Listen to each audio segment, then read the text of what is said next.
Hello friends, जय माता दी। कैसे हैं आप सब? दोस्तों, पितृपक्ष चल रहा है और पितृपक्ष की अमावस्या है 6 अक्टूबर 2021 को। और ये 16 दिन चलने वाले जो पक्ष होते हैं इसको पितृपक्ष कहा जाता है, जिसमें सभी लोग अपने अपने पितृ के निमित्त भोजन तर्पण भोजन दान करते हैं, तर्पण करते हैं, पिंड दान करते हैं, पितृ को जल देते हैं, कहीं कहीं गया श्राद्ध करवाए जाते हैं। इस प्रकार से अपने पितृ को प्रसन्न करने के लिए, उनकी कृपा को प्राप्त करने के लिए सभी मनुष्य प्रयास करते हैं। इस दौरान श्राद्ध और तर्पण आदि का कार्य करने से पितृ की आत्मा को शांति मिलती है और ऐसा करने से कुंडली में अगर पितृदोष व्याप्त हो गया है तो वो भी दूर हो जाता है। पितृदोष सिर्फ कुंडली से नहीं होता, कई बार हमारे कर्मों की वजह से भी पितृदोष लगता है और इस घर में कोई भी कार्य करता है कोई भी तो उसका कुछ अच्छा फल नहीं मिलता, हर कार्य में बाधा आती है, हर कोई डिप्रेशन में रहता है। घर में या तो विवाह नहीं होते, बच्चों के विवाह हो जाते हैं तो बहुत जल्दी डिवोर्स तक की नौबत आ जाती है, वैवाहिक जीवन में समस्याएं आती है, बच्चों को सक्सेस नहीं मिलती, पढ़ाई लिखाई करियर में हर तरह की समस्याओं से मनुष्य ग्रसित रहता है। एक इंसान नहीं, परिवार का प्रत्येक व्यक्ति को बाधाओं और दुर्भाग्य का सामना करना पड़ता है। कभी एक्सीडेंट्स हो जाते हैं, कभी बिना बुलाए मुसीबतें आ जाती है। कितने भी आप पूजा पाठ कर लीजिए, कितने भी आपके गोचर और ग्रह को आप अनुकूल कर लीजिए, आप सोचेंगे कि मैं कर्म भी अच्छे कर रहा हूँ, मैं ग्रहों को भी अनुकूल कर रहा हूँ, मैं पूजा पाठ भी कर रहा हूँ, फिर भी मेरा दुर्भाग्य क्यों आ रहा है, मेरे काम में बाधाएं क्यों आ रही है। जब इस प्रकार का प्रश्न सताने लगे तो एक बार अपने जीवन में पितृदोष की ओर आपको जरूर ध्यान देना चाहिए। अगर आपके पितृ प्रसन्न होते हैं, आपके जीवन में सुख समृद्धि आपको चुटकियों में मिल जाती है, लेकिन वहीं वो कोपित होते हैं या पितृ अगर नाराज हो जाते हैं तो आपके जीवन में सभी चीज़ें उथल पुथल आती है। क्या कहते हैं कि जीवन में भूचाल सा आया हुआ रहता है। और ये जो पितृपक्ष होते हैं, ये जो मौका होता है, इस समय कहा जाता है कि यमराज जो आपके पितृ होते हैं उनको मुक्त करते हैं ताकि वो जा करके 16 दिन अपने परिवार वालों के साथ रह सके और उनके साथ उनके दिए हुए भोजन जल आदि को खा करके पी करके वो तृप्त हो सके। पितृ पक्ष में पितृ अपने परिजनों को आशीर्वाद देने के लिए पृथ्वी लोक पर आते हैं और ऐसे में पितृपक्ष के दौरान आपको गलतियां आदि नहीं करनी चाहिए। बहुत ही सावधानी पूर्वक, शुद्धता पूर्वक, बिना गलत विचार मन में लाए, बिना गलत कार्यों को किए आपको समय व्यतीत करना चाहिए।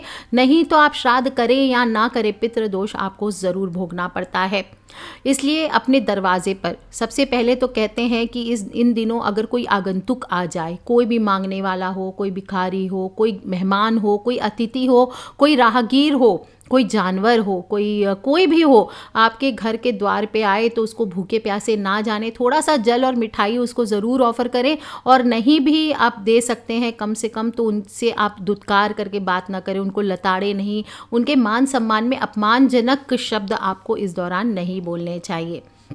पितृपक्ष में कहा जाता है आपके पितृ किसी भी रूप में आपके द्वार पर आ सकते हैं और इनको अगर आप उस समय भोजन देते हैं तो ये संतुष्ट हो जाते हैं।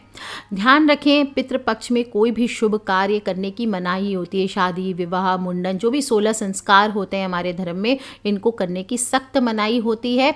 और इस दौरान सिर्फ आपको भगवत नाम लेना चाहिए और पितृ का श्राद्ध आदि तर्पण आदि करना चाहिए। लेकिन ध्यान रखना चाहिए वो भी नियम पूर्वक करना चाहिए, क्योंकि इसमें हुई गलतियां आपको भारी पड़ सकती है और उल्टा आपको पितृ आशीर्वाद देने के बजाय कुपित हो सकते हैं। तो सबसे पहली चीज़ जो आपको पूरी दिनचर्या में बता देती हूँ कि क्या होना चाहिए। पहली चीज़ है, सुबह उठते ही आपको झाड़ू, जैसे बाकी दिन कहते हैं कि सुबह उठ के पहले सबसे पहले अपने घर की साफ़ सफाई करें, पितृपक्ष में आपको सुबह उठते ही अपने घर की साफ़ सफाई नहीं करनी चाहिए। आपको सुबह पहले झाड़ू को हाथ नहीं लगाना चाहिए, झाड़ू नहीं मारना चाहिए घर में। आप जब तक पहली रोटी गाय की ना निकाल लें, आपके घर में श्राद्ध है किसी पितृ का तो उनके निमित्त आप श्राद्ध न करा लें, आपको घर में झाड़ू आदि नहीं मारना चाहिए। गंदा रखना ही नहीं चाहिए घर को ऐसे भी। और बाई चांस छोटे बच्चे हैं या कोई कारणवश कुछ गिर गया है तो आपको झाड़ू की बजाय उसको कपड़े से उठा करके सोट करके आपको वहाँ पे सफाई करनी चाहिए। इस प्रकार से आपको इस दिन सफाई करना चाहिए। झाड़ू में दरिद्रता का वास होता है, गंदी झाड़ू में, और इसलिए कहते हैं कि इस दिन झाड़ू छूने से, और उसमें सूक्ष्म जीव होते हैं जिसकी वजह से अगर वो हाथों में लग जाएं तो पितृ आपके भोजन को एक्सेप्ट नहीं करते। इसलिए पितृ पक्ष में झाड़ू नहीं छूना चाहिए। दूसरी चीज़ जो आपको इस दिन नहीं करनी चाहिए वो है कपड़े धोना। इस दिन कपड़े भी नहीं धोने चाहिए, क्योंकि मैल घर का बाहर होता है, और दूसरी बात है जब कपड़े धोए जाते हैं तो आवाज़ें होती है। और इस दिन, जिस दिन पितृपक्ष हो, श्राद्ध की तिथि हो, उस दिन आपको सुबह से ही बिल्कुल खुद भी मौन रहना चाहिए, परिवार को भी चाहिए कि कोई किसी प्रकार की ज़ोर की, तेज की आवाज़ ना करें, और साथ ही साथ कपड़े आदि ना धोएं, क्योंकि कपड़े आदि फींचते हैं, ज़ोर से आवाज़ होती है तो पितृ वापस लौट करके चले जाते हैं।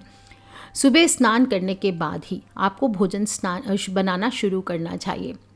अक्सर स्त्रियां क्या करती है, स्नान किया या नहीं किया, कुकिंग स्टार्ट कर दिया, चलो आलू चढ़ा दिया, एक तरफ मुंह में ब्रश है, एक तरफ आलू बॉईल करने चढ़ा दिया, खीर बनानी है तो चलो दूध बॉईल कर लेते हैं तब तक। ऐसा नहीं करना चाहिए। आपको जो भी श्राद्ध का भोजन बनाएंगे, आपको सबसे पहले ध्यान करना चाहिए कि सबसे अच्छे से स्नान कर लीजिए, और स्नान करने के बाद ही आपको किचन छूना चाहिए। किचन भी बासी नहीं होना चाहिए, किचन को अच्छे से पोंछ लीजिए, पहले रात में ही आप साफ़ करके छोड़िए ताकि अगले दिन आपको बासी किचन ना मिले। और किचन में तब आपको शुद्धता पूर्वक आपको भोजन बनाना स्टार्ट करना चाहिए। इन केस आपके पास एक ही गैस है और आपको चाय पानी बनाना है, पहले सुबह सुबह सबको, परिवार वालों को चाय, थोड़ा नाश्ता देना है, तो पहले आप वो चाय आदि बना लीजिए, इसके बाद वापस से आप रसोई पहुंच लीजिए, इसके बाद ही आपको भोजन, पितृ का भोजन बनाना चाहिए। जिस समय श्राद्ध का भोजन बन रहा है उस समय बीच में चाय पानी आदि आपको नहीं बनाने चाहिए। जब आप नहाएंगे उस वक्त आपको ध्यान रखना चाहिए, इस दिन साबुन हुआ, शैम्पू हुआ, ये लेकर के नहीं आपको स्नान करना चाहिए।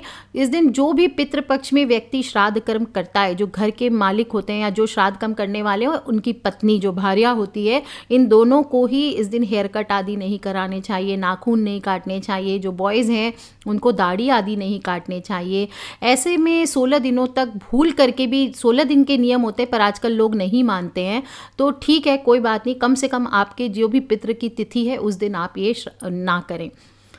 अगर आपके घर पे गेस्ट आदि भी आने वाले हैं तो ऐसा नहीं शो ऑफ करने के चलते आप खूब भारी भारी गहने और कपड़े पहन लेंगे, ऐसा नहीं, बिल्कुल हल्के वस्त्र पहनना चाहिए। नियम तो यही होता है, जो श्राद्ध कर्म करेंगे उनको सफ़ेद वस्त्र पहन करके ही आपको श्राद्ध कर्म आदि करने चाहिए। नए कपड़े पहली बार जो पहले से आपने नहीं पहने हैं, जो कपड़े कोरे हैं या धोए नहीं गए हैं, फर्स्ट टाइम वेयरिंग है, वो कपड़े आपको इस दौरान नहीं पहनने चाहिए। इस दिन आपको अक्सर आजकल तो होता है कि सब लोग घरों में चप्पलें पहनते हैं, तो इस दिन आपको चप्पल पहन के भी घर में नहीं घूमना चाहिए। और अगर आपको ज़्यादा ठंड लगती है या बहुत ज़्यादा तकलीफ़ होती है तो आप कोई कपड़े की स्लीपर टाइप की हो या फिर आप खड़ाऊँ आदि लकड़ी की जो चप्पल होती है वो पहन करके आप इस्तेमाल कर सकते हैं। लकड़ी को शुद्ध माना गया है, और लेकिन चप्पल पहन करके ना तो आपको भोजन ही किचन में बनाना चाहिए। अगर रोज़ में पहनते हैं, तकलीफ़ होती है पैरों में, तो नीचे आसन ले लीजिए, उस पर खड़े होकर भोजन बना लीजिए, लेकिन चप्पल पहन करके आपको ना तो भोजन बनाना है ना पंडित को खिलाना है, ये बात का आपको ध्यान रखना चाहिए। इस दिन भोजन बनाते वक्त आपको एक चीज़ और होता है, ट्रेडिशनल तरीका तो ये होता है कि बातें नहीं करनी चाहिए श्राद्ध के भोजन में। श्राद्ध के भोजन बनाने के पहले आपको बाल भी नहीं बांधने चाहिए। इस दिन बाल भी बांधने की मनाही होती है। कहा जाता है कि पितृ के भोजन में अगर एक भी बाल चला गया तो वो भोजन को त्याग देते हैं, इसलिए उसके पहले आपको बाल भी नहीं बांधने चाहिए। जब भी भोजन बनाएंगे तो अच्छे से बालों को टाइट करके बांध लीजिए पीछे, और सिर ढक करके इसके बाद ही भोजन बनाया जाता है। और बिल्कुल मौन रख के ओम पितृभ्यो नमो या अपने पितर पितरानियों का ध्यान करते हुए, जैसे आपके दादाजी का श्राद्ध है तो दादाजी के बारे में सोचते हुए, उनकी बातें सोचते हुए मन में आपको प्रेम पूर्वक आपको श्राद्ध का भोजन, जैसे कि आप प्रसाद बना रहे हैं, ऐसे आपको बनाना चाहिए। जिसको भी आप भोजन कराना चाहते हैं पहले आपको न्योता दे करके आना चाहिए। ऐसे ही नहीं कि रास्ते में कोई भी जा रहा है, भोजन आपने बनाया, पितृ का कोई आता जाता रहे, भैया आओ भोजन कर लो, ऐसा नहीं करना चाहिए। या ले गए थाली, जाके किसी को दे दिया, कोई बैठा है भिखारी हो, कोई गरीब बैठा, उसको जा करके भोजन दे, पितृ की थाली है, ऐसा ना करें। आपको उनको कराना है, बहुत अच्छी बात है, कोई भी रूप में पितृ आ सकते हैं, लेकिन जो थाली आप अपने पितृ की नाम की निकालेंगे उसको या तो पंचबली में, या तो गाय को, कौवे को, कुत्ते को या किसी भी जीव को आपको देना चाहिए, या फिर किसी सुपात्र ब्राह्मण को, किसी गरीब ब्राह्मण को आपको देना चाहिए। वो भी आपको एक दिन पहले न्योता दे करके, जो भी आपके आसपास के क्षेत्र वाले हों, कोई ब्राह्मण अच्छे जान पहचान वाले जो अच्छा पूजा पाठ कराते हैं, ज्ञानी ब्राह्मण हो, उनको अगर आप भोजन कराते हैं तो ये सर्वश्रेष्ठ होता है। और ऐसा भोजन बनाना चाहिए जो आपके पितृ के पसंद का हो। अगर संभव हो तो उस तिथि के दिन ही पितरों का नाम का दान करना चाहिए, और नहीं तो आप अमावस्या तिथि को उनको भोजन कराइए। सभी पितृ के नाम का एक ही दिन आप भोजन करा सकते हैं। ध्यान रखना है, अब मैंने बोला पितृ के पसंद का भोजन, तो अभी जो पितृ अभी हो सकता है कुछ इस ज़माने के भी पितृ हों तो प्याज लहसुन पाव भाजी पसंद करते हैं। तो ऐसा नहीं कि आप बोलेंगे पाव भाजी तो उनको पसंद था, उनके पसंद का हमने बनाया है, उसमें भी तामसी चीज़ें प्याज लहसुन आदि नहीं आपको डालना चाहिए। जो नॉनवेज आदि खाते हैं बंगाली फैमिलीज़ में, तो वो लोग बोलेंगे कि चलो हम तो उनको मच्छी पसंद था, मच्छी बना देंगे। तो ऐसा नहीं करना है। आपको श्राद्ध के भोजन में पितृ के पसंद का सात्विक भोजन होना चाहिए, इस बात का ध्यान रखें। भोजन कराने के लिए श्राद्ध के समय कुछ लोग ऑफिस आदि जाते तो सुबह पहले 9 बजे ही अपना 8 बजे काम सल्टाया, पंडित जी को टिफ़िन दिया और निकल लिए। ऐसा देखिए, चाहे ट्राई करें कि टिफ़िन अगर देना भी है तो दोपहर के वक्त आप भोजन कराइए। ये दोपहर के समय श्राद्ध का वक्त चुनना चाहिए, क्योंकि सुबह का समय और शाम का समय देव कार्यों के लिए और दोपहर का समय पितरों का माना जाता है। और ब्राह्मणों की वैसे ही सेवा करें जैसे कि आप अपने अपने पेरेंट्स की करते थे। अब आप गलत तरीके से उनसे व्यवहार करते थे तो मैं कुछ बोल नहीं सकूंगी। बाकी भोजन उनको प्रेम से कराइए। और ये ध्यान रखना चाहिए कि दक्षिण दिशा यम की दिशा मानी जाती है और इसी दिशा से पितर आते जाते हैं, इसलिए ब्राह्मण को दक्षिण दिशा में बिठा करके आपको भोजन कराना चाहिए। जो आसन उनको देंगे वो रेशमी, ऊनी, लकड़ी और कुश ऐसे आसन पर उनको बिठा सकते हैं। लोहे के आसन पर ब्राह्मणों को कभी ना बिठाएं। ऐसा नहीं कि लोहे की कुर्सी दे दी, आप उनको बिठा दिया, और या सोफ़ा आपके लोहे का बना हुआ है उस पर बिठा करके आपने बोला आइए पंडित जी भोजन कीजिए, या टेबल है वो लोहे की बनी हुई है, स्टील की बनी हुई है, उस पर बिठा के आप भोजन करें। ऐसे नहीं, नीचे धरती पे अच्छा सा मोटा आसन दे करके उनको प्रेम से बैठ करके भोजन आपको कराना चाहिए। और भोजन कराने के लिए आप चाहें तो पत्तल हुआ, तांबा हुआ, पीतल हुआ, चांदी हुआ, कांसा हुआ, ये बर्तन का प्रयोग कर सकते हैं। किचन में भी आपको ब्राह्मण के लिए भोजन बनाएंगे तो इन्हीं बर्तनों में बनाना चाहिए। भूल करके भी इस दिन लोहे की कढ़ाई, लोहे के बर्तन में आपको भोजन नहीं बनाना चाहिए, ये शुभ नहीं माना जाता है। ब्राह्मण को दूध से बनी हुई चीज़ें जैसे खीर हुआ, मिठाई आदि खिलाइए। और ध्यान रखें कि कोई भी बासी व्यंजन, कई लोग आजकल मैंने देखा है घरों में, मैं शौक आ जाता है मुझे कि कांजी बड़े बनाने या दही बड़े बनाने हैं तो बोलते जूठ नहीं घालेंगे, एक दिन पहले ही बना करके वो मिठाई आदि रख देते हैं कि कल चलो सुबह पंडित जी आएंगे उनको खिलाएंगे। ये आपका बासी भोजन हो गया, यानी रात निकल गई है।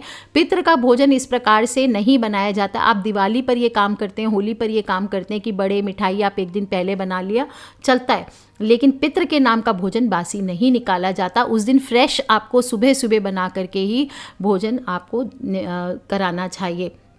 दोस्तों, इस प्रकार से भोजन कराने से समस्त दोषों का नाश होता है, नकारात्मक शक्तियों का नाश होता है, ऐसा शास्त्रों में कहा गया है।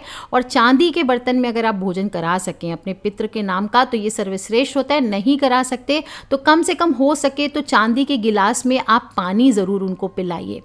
और या फिर आप नहीं भी है चांदी के बर्तन तो कोई बात नहीं, आप कागज़ की प्लेट या दोने और पत्तल में भी भोजन परोस सकते हैं। लेकिन आजकल जो ये फाइबर की प्लेट्स है, प्लास्टिक की प्लेट्स है, इनमें आपको भोजन उनको नहीं देना चाहिए। जो भी भोजन बनाएंगे इसमें खीर पूड़ी सबसे ज़्यादा ज़रूरी होती है। जौ हो, मटर हो, सरसों हो, ये उपयोग इनका श्रेष्ठ होता है। ज़्यादा पकवान आपके पितृ की पसंद का होना चाहिए। और भोजन में कहीं ना कहीं गंगा जल, दूध, शहद, कुशा घास और तिल ये आपको ज़रूर यूज़ करने चाहिए। तिल थोड़ा सा डालना चाहिए भोजन में, इसका फल अक्षय होता है। और ध्यान रखें कि ब्राह्मण को जब भोजन कर रहा है ब्राह्मण तो उस समय चुपचाप बैठे रहें। कुछ लोग क्या करते हैं, पितृ आए हैं तो वो अपने प्यार को एक्सप्रेस करने के लिए वो भोजन कर रहे होते हैं, उस समय बातें करने लगते हैं, बार बार पूछते हैं कैसा बनाए पंडित जी, भोजन कैसा बनाए, अच्छा मैंने ये बनाया, मैंने आपके लिए ऐसे, मेरे सास ससुर जी को ये पसंद था, मेरी सासू माँ को ये पसंद था। ये सभी चीज़ें नहीं बोलनी चाहिए। बिल्कुल ब्राह्मण जब भोजन करें तो बिल्कुल मौन रख लीजिए। अगर उनको कुछ चाहिए या कुछ पूछना है तो इशारे में धीरे से उनको इशारा करके रोटी आदि पूछ करके दे दीजिए। बोलने से पितृ को भोजन नहीं नहीं पहुंचता है, मौन रह करके ही भोजन आपको परोसना चाहिए और उनको भी, ब्राह्मण को भी चाहिए कि मौन रह करके ही भोजन करे, बिना बात की टोका टाकी बातचीत आदि नहीं करना चाहिए। ये भी नहीं पूछना चाहिए कि नमक है या नहीं, नमक तेज तो नहीं है, ये सब भी नहीं पूछना चाहिए। ये बात का बिल्कुल ध्यान रख लें आप। ब्राह्मण को भोजन कराने के पहले ये ज़रूर पूछ ले कि ऐसा तो नहीं है वो कहीं और भोजन खा करके आए हैं या फिर उन्होंने मांस मदिरा आदि का सेवन किया हुआ है, किसी तरह की गलत चीज़ों का। इसीलिए हमेशा बताती हूँ सुपात्र ब्राह्मण को ही भोजन कराइए। और भोजन में चना हो, मसूर हो, उड़द हो, कुल्थी हो, सत्तू हो, मूली हो, काला जीरा हो, कचनार हो, खीरा हो, काला उड़द हो, काला नमक हो, लौकी हो, प्याज लहसुन हो, बड़ी सरसों हो, काली सरसों की पत्तियाँ, बासी भोजन, खराब अन्न, फल और मेवा ये भोग में नहीं चढ़ते हैं पितर के। इस बात का आप ध्यान रख लीजिए। जो भी भोजन बनाएंगे भगवान को पहले भोग लगाएं, इसके बाद ही आपको पितृ के निमित्त थाली लगाना चाहिए। कुछ लोग कहते हैं पितृ का भोजन लगाया नॉर्मल में, जल्दी जल्दी श्राद्ध निकाल दिया, हो गया। नहीं, पहले एक थाली भोजन लेकर के भगवान को भोग लगाइए, उसमें तुलसी पत्र आदि ज़रूर डालिए और इसके बाद अपने पितृ के नाम की थाली आपको निकालनी चाहिए। और इस अच्छे से भोजन कराने के बाद हमेशा दान दक्षिणा दे करके, वस्त्र दे करके, और उनको भी चाहिए, पंडित को भी चाहिए स्वस्ति वचन आदि का पाठ करें, तिलक करें। जो जजमान हैं उनको भी तिलक आदि करें चंदन आदि से, और जजमान को भी चाहिए कि पंडित जी को या जिनको भी भोजन कराए उनको तिलक आदि करें, इसके बाद भोजन कराने चाहिए। एक बात बहुत लोगों को कन्फ्यूजन होती है कि जैसे दादी माँ का श्राद्ध है तो ऐसे में किसी जेंट्स को खिला सकते हैं, या जेंट्स का श्राद्ध है, दादाजी का श्राद्ध है, तो क्या हम किसी लेडीज़ को खिला सकते हैं? बिल्कुल खिला सकते हैं। पितृ वो आत्मा का लेन देन होता है, उनके सोल का लेन देन होता है, इसलिए उसमें जेंडर से कोई फर्क नहीं पड़ता, लड़का हो या लड़की हो, आप किसी को भी भोजन करा सकते हैं। बस सात्विक पर्सन होना चाहिए, इस बात का ध्यान रखें। अच्छा, श्राद्ध और तर्पण में आपको काले तिल का प्रयोग बहुत बहुत ज़रूरी मनाया जाता है, इसलिए जो लोग भी पिंड दान कर रहे हैं उनको काले तिलों का प्रयोग ज़रूर करना चाहिए। तर्पण कर रहे हैं तो भी काले तिलों का प्रयोग करें, भोजन निकाल रहे हैं तो भी थोड़े से गऊ ग्रास जब निकालेंगे काले तिल उसमें डालने चाहिए। और इसके बाद ही आपको पहले गाय को भोजन आदि देना चाहिए, गऊ ग्रास देना चाहिए, इसके बाद आपको ब्राह्मण को भोजन देना चाहिए, इस बात का ध्यान रखें। और तिल और भी तरह के होते हैं, सफ़ेद और रेड तिल भी होते हैं, लेकिन वो तिलों का प्रयोग आप श्राद्ध के समय ना करें, इस बात का आप स्ट्रिक्टली ध्यान रखें। भूल करके भी लाल या सफ़ेद तिल का प्रयोग नहीं करना चाहिए, काले तिलों का प्रयोग करना चाहिए, इससे वैकुंठ की प्राप्ति होती है। श्राद्ध कर्म के दौरान 3 चीज़ें आपको ध्यान रखनी चाहिए, एक तुलसी, एक तिल और एक कुशा घास, ये 3 चीज़ आपके पास ज़रूर होनी चाहिए। और ये चीज़ें अपवित्र नहीं होती है, आप एक दिन पहले से भी ला के रखें, तो ये तीनों चीज़ पहले आपको पहले दिन ला करके ज़रूर रखनी चाहिए। जो भी भोजन का जूठन होगा या जो भी जल आदि होगा पितृतर्पण आदि का, वो आपको ऐसे ही कहीं भी नाले में नहीं फेंकना चाहिए। जो भी जूठन बच गया है पितृ की थाली में, वो सभी को इकट्ठा करके आपको गाय को नहीं देना चाहिए, आप कहीं पर भी जीव आदि जो कुत्ते आदि खा ले वहाँ पर डाल दीजिए या डस्टबिन में डाल दीजिए। गौ माता को जूठा भोजन आपको नहीं कराना है, इस बात का ध्यान रखिए। और वायु पुराण में तो ये भी बताया कि तिल और कुशा के साथ श्रद्धा से आप जो भी अपने पितर को अर्पित करते हैं वो अमृत रूप होकर के उनको प्राप्त होता है, और पितर किसी भी योनि में हो उन्हें ये सब उसी रूप में प्राप्त हो जाता है। इससे घर में बरकत होती है, नकारात्मक शक्तियों का प्रभाव खत्म होता है, जो भी आपकी तरक्की में अड़चने आ रही है वो दूर होती है। आपको हर श्राद्ध के दिन में पूरे 16 दिन, मैं बहुत सारे वीडियोस दे चुकी हूँ कि पूरे 16 के 16 दिन रोज़ सुबह आपको सूर्य देव को 1 लोटा जल ज़रूर अर्पित करना चाहिए। घर में शाम के समय, दोपहर के समय आपको पितृ के निमित्त धूप देनी चाहिए, और शाम को दक्षिण दिशा में 1 दीपक आपको ज़रूर जलाना चाहिए। सारा काम जब हो जाए, जब पंडित जी विदा हो जाएं, क्षमा प्रार्थना कर लें, भूल चूक क्षमा मांग लें, इससे ज़्यादा बात ना करें। और जब पंडित जी जाते हैं तो आपको उनके पीछे पीछे उनको द्वार तक छोड़ने के लिए नहीं जाना चाहिए। कुछ लोग होता है गाड़ी से लेके भी आते हैं, गाड़ी से छोड़ के भी आते हैं, ठीक है, आप प्यार मोहब्बत से, बाकी आपके घर में कोई फंक्शन हो आप लाइए, लेकिन पितृ के जो श्राद्ध होता है इसमें आपको पितृ को लाना ले जाना ये नहीं करना चाहिए। और बाय चांस अगर ऐसा करना भी पड़ रहा है तो उसके बाद मुड़ करके आपको नहीं देखना है, चुपचाप अपने घर वापस चले आना चाहिए। ऐसे में बेस्ट ये होता है आप एक टिफ़िन में भोजन लेके उनके घर पे जाके उनको दे दीजिए और फिर चुपचाप पीछे मुड़ करके आ जाइए। इस प्रकार से आपको करना चाहिए। और घर में जिस जगह आप उनको भोजन करा रहे हैं उनके जाने के बाद वहाँ पर 1 दीपक आपको ज़रूर जलाना चाहिए। दोस्तों छोटी छोटी बातें हैं जो शायद आप मिस कर जाएं, या छोटी छोटी गलतियां हैं जो हम कर जाते हैं, जिसकी वजह से हम जितनी भी श्रद्धा से हम पूजा कर रहे हैं, तर्पण आदि कर रहे हैं, कहीं ना कहीं ये छोटी छोटी मिस्टेक्स करके हम उल्टा पाप के भागी बन जाते हैं और हमें श्राद्ध कर्मों का पूरा फल नहीं मिलता। तो दोस्तों ये बातों को आप भी ध्यान रखिए, और आपके जो फ्रेंड्स, फैमिली, मम्मी पापा, भाई बहन, बच्चे हैं, श्राद्ध कर रहे हैं, अमावस्या आने वाली है, अमावस्या के दिन सभी को श्राद्ध ज़रूर करना है, इस बात का ध्यान रखें। पितृ अमावस्या है, साल की सबसे बड़ी अमावस्या। इस दिन अपने पितृ के निमित्त जल देना, पितृ के निमित्त तर्पण करना, पितृ के निमित्त पिंडदान करना, दान करना, ये जो भी कार्य आप कर सके ये ज़रूर कीजिए, और पितृदोष से मुक्ति आपको ज़रूर पानी है। कर लीजिए छोटे छोटे उपाय दोस्तों, खिलखिलाते रहे, मुस्कुराते रहे, सब्सक्राइब करके रखें ताकि आने वाले वीडियो से आप और मैं कनेक्टेड रहें, और अपने फ्रेंड्स, फैमिली, मम्मी पापा, भाई बहन, बच्चे सभी लोगों से इसे शेयर करना बिल्कुल ना भूलें। Take care friends, love you all. जय माता दी, बम बम भोलेनाथ की जय, पितृदेव की जय, पितरानी महारानी की।